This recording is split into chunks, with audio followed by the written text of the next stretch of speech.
नमस्कार दोस्तों, स्वागत है आप सभी का पाथफाइंडर पर। इंडिया के लार्जेस्ट टेलीकॉम प्लेयर रिलायंस जियो के द्वारा सरकार से एक मांग करी गई है। इन्होंने रिसेंटली ये डिमांड करी है कि जो भारत में फिलहाल चल रहे 2G और 3G के नेटवर्क्स हैं उनको बंद कर देना चाहिए, उनको शट डाउन कर देना चाहिए। आप लोग यहाँ पे देख पाएंगे, कल ही ये खबर सामने आई है, रिलायंस जियो wants government to shut down the 2G and the 3G services। और इनफैक्ट इनका ये साथ में ये भी कहना है कि जो भी ये यूज़र्स हैं जो कि 2G और 3G का इस्तेमाल कर रहे हैं, इनके लिए 4G या फिर इनके लिए 5G की रोलिंग आउट जल्द से जल्द होनी चाहिए। ना ये काफ़ी इंटरेस्टिंग डिमांड है जो कि यहाँ पे करी गई है, बिकॉज अगर हम करंट आंकड़ों की बात करें तो अभी भी भारत में 21 से 22 करोड़ के आसपास ऐसे लोग हैं जो कि अभी भी 2G या फिर 3G वाले नेटवर्क्स का ही इस्तेमाल करते हैं। जो हम लोग देखते थे GSM और CDMA वाले जो नेटवर्क्स हैं वो अभी भी उन्हीं का इस्तेमाल किया जा रहा है। बात करेंगे इस पूरी डेवलपमेंट के बारे में, रिलायंस जियो के द्वारा जो मांग करी गई है, एग्जैक्टली क्या रीज़न उनके द्वारा दिया गया है उसको भी समझा जाएगा। एंड इंडस्ट्री एक्सपर्ट्स का इस चीज़ को लेकर क्या कहना है उसके बारे में चर्चा भी करी जाएगी। आइए शुरू करते हैं दोस्तों मेरे साथ। मेरा नाम है अनिरुद्ध। यदि आप लोग हमें फॉलो करना चाहते हैं, हमारे लेक्चर्स के अपडेट्स को प्राप्त करना चाहते हैं, तो यहाँ पर दिए गए टेलीग्राम चैनल्स के माध्यम से ऐसा कर सकते हैं। दोस्तों आगे बढ़ने से पहले आपको बताना चाहूँगा कि अनअकैडमी आप सभी के लिए इंडिया का सबसे बड़ा UPSC सेमिनार नई दिल्ली के तालकटोरा स्टेडियम नई दिल्ली में लेकर आ रही है 6 फरवरी को शाम को 5 बजे। इस सेमिनार में ज़रूर आइएगा। इसमें एनरोल करने के लिए आपको इसको QR कोड को स्कैन करना है, उसका लिंक भी आपको नीचे दिया हुआ है।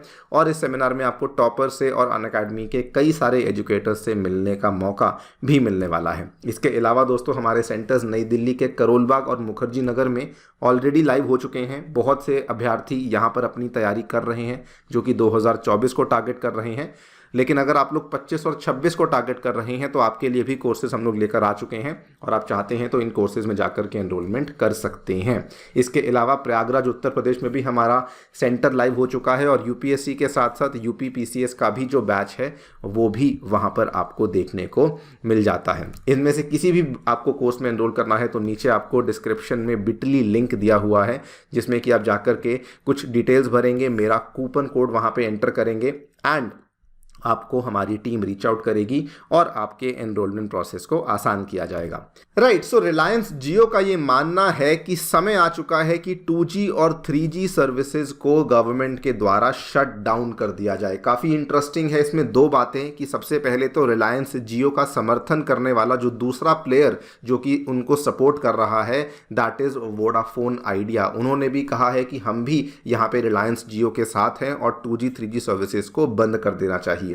एंड दूसरा रीज़न जिसकी वजह से ये डिमांड इंटरेस्टिंग बन जाती है वो ये है कि अभी भी भारत में जो 5G की अडॉप्शन है उसने अपनी पीक को टच नहीं किया है। इन सभी चीज़ों को समझेंगे। सबसे पहले हम लोग 5G की जो करंट अडॉप्शन है भारत में उसको समझ लेते हैं। देखिए 5G को जब रोल आउट किया गया था, अगर आप देखें तो अभी 14-15 महीने हुए हैं 5G को रोल आउट किए को, लेकिन 5G की जो ग्रोथ है वो 2023 में हमें काफ़ी सिग्निफिकेंट देखने को मिली थी।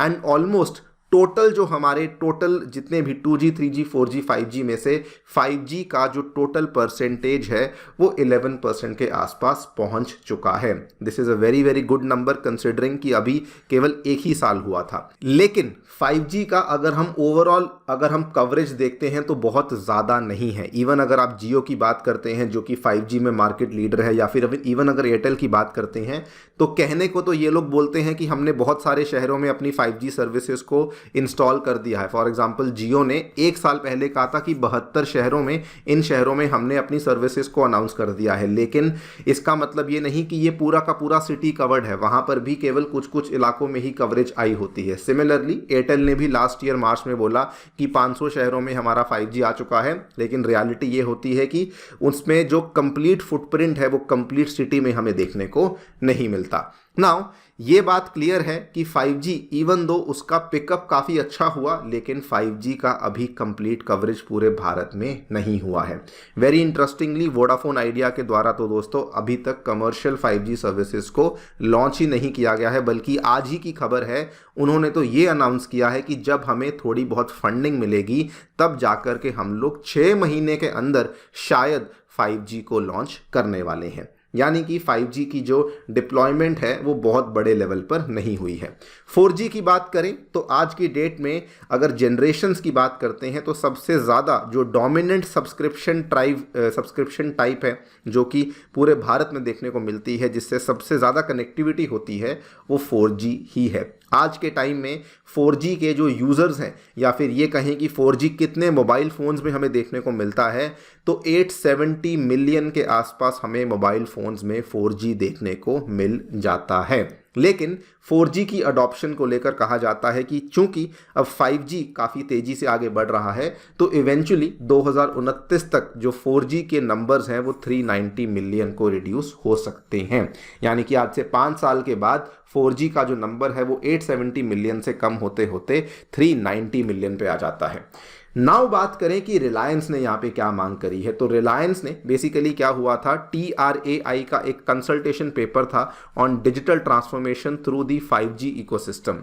उसमें रिलायंस जियो ने कहा है the government should come out with a policy for closing down the 2G and 3G networks completely so that जो unnecessary network cost हैं they should be avoided and all customers can be migrated to the 4G and 5G services। इनका ये मानना है, रिलायंस जियो का जो argument है वो बेसिकली ये है कि चूंकि भारत में कुछ इलाकों में 2G 3G है, कहीं कहीं पे 4G 5G है, उसकी वजह से जो डिजिटल डिवाइड है ये बहुत ज़्यादा बड़ी हुई है और ये भी भारत की ग्रोथ को रोक रही है। थ्योरेटिकली देखा जाए तो जो आर्ग्यूमेंट दिया गया है वो बिल्कुल भी गलत नहीं है, लेकिन अब इसमें इंटरेस्टिंग चीज़ को देखिए।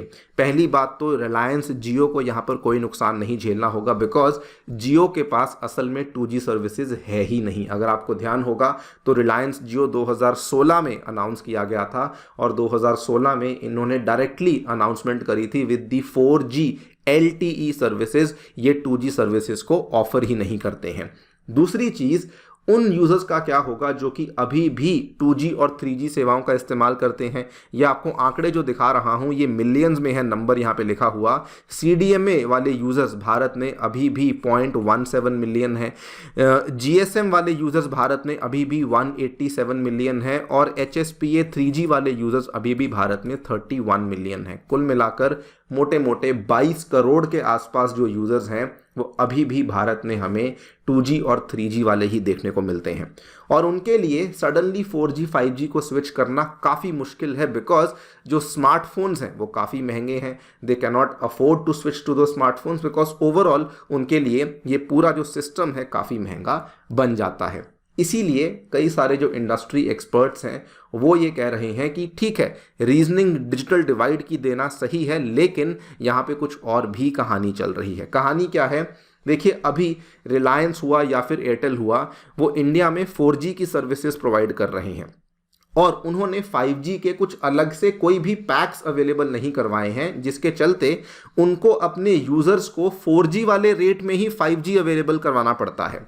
इनके पास ऑलमोस्ट 12.5 करोड़ ऐसे लोग हैं जो कि 5G सर्विसेज का इस्तेमाल कर रहे हैं और उसके लिए वो केवल 4G वाला रेट्स ही अभी भी कंपनीज को पे कर रहे हैं। तो एक्सपर्ट्स का मानना है कि ये कंपनियां जल्द ही अपने अनलिमिटेड 5G प्लान बंद कर सकती हैं और इस सर्विस के लिए प्लान के चार्ज बढ़ा सकती हैं। सो बेसिकली ये लोग टारगेट कर रहे हैं कि हम लोग 4G से 5G में स्विच करें और जो सब्सक्राइबर्स हैं उनसे एक्स्ट्रा प्रीमियम भी चार्ज कर सकें। बल्कि इस चीज़ को लेकर खबर भी आई थी, 13 जनवरी को बताया गया था कि जियो और एयरटेल दोनों ही शायद अपने 5G के लिए 10% एक्स्ट्रा चार्ज कर सकते हैं। बल्कि उन्होंने ये भी कहा था कि केवल डेटा के लिए नहीं, इवन मोबाइल टैरिफ्स को भी हम लोग 20% से बढ़ा सकते हैं सितंबर 2024 में, सो दैट जो उनका रिटर्न ऑन इन्वेस्टमेंट है वो थोड़ा सा यहाँ पर बढ़ सके। तो ये एक और पॉसिबिलिटी बनती है जिसकी वजह से शायद रिलायंस जियो इस दिशा में जा रहा है कि सरकार से आग्रह कर रहा है कि 2G और 3G वाली सेवाओं को बंद कर दिया जाए।